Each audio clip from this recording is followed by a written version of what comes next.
আসসালামু আলাইকুম। আপনারা কেমন আছেন? আলহামদুলিল্লাহ আমি ভালো আছি। আমরা সবাই ভালো আছি। এই যে প্রথমে দুধের ক্ষীর বানাবো। এই যে দুধটা আগে অনেকক্ষণ আগে বসে রাখছি, দুধটা ঘন হয়েছে। এখন দুধের সাথে একটু লবণ দিছি আর দিলাম চিনি, আবার চিনি দিয়ে আরেকটু জাল দিব, আর সামান্য একটু ময়দা দিব, অল্প একটু ময়দা গলে দিব, তারপরে ওটা ক্ষীর ভেজে দিব।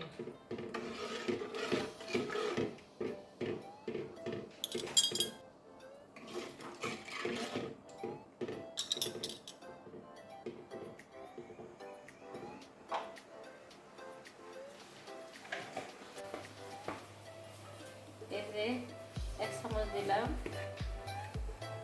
আর 1 চামচ দিব, আর দিব এটারে গলে তারপরে এই দুধের মধ্যে দিয়ে দিব, হয়ে যাবে দুধের ক্ষীর।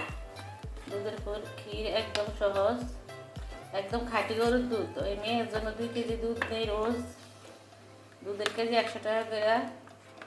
এই দুধ নেই, ওই দুধ আমরা সারাদিনের দিন হসপিটালে থাকার কারণে দুধ জমে গেছে, এই জন্য দুধ থেকে ক্ষীর বানাইতে আসছি। এই ব্যাটারটা বানিয়ে নিলাম, একটুকেই সারব, কোনো জন্য দলা পাকিয়ে না যায়। দলা পাকালে গিট গিট হয়ে যাবি, গিটে গিটে ধরো, দলা পাকাইলে।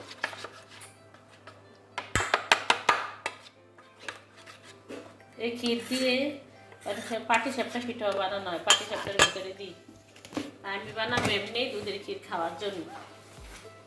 আমার ভিডিওটি যদি কোনো দিক দিয়ে ভালো লেগে থাকে তাহলে আমার সাথে থাকবেন, আমাকে একটু বেশি বেশি করে সাপোর্ট করবেন, সাবস্ক্রাইব করবেন, আমার ফেসবুক পেজটাও একটু ঘুরে আসবেন।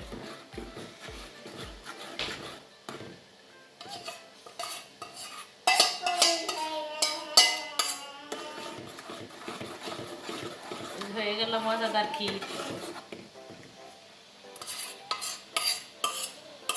ফুল হয়েছে, খেজুরের গুড় দিয়ে বানালে আরো সুন্দর হইতো।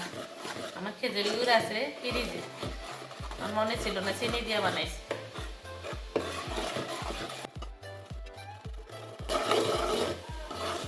হয়ে গেছে ক্ষীর বানানো।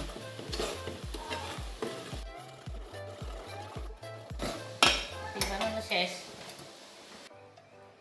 এই যে ঢেলে দিলাম।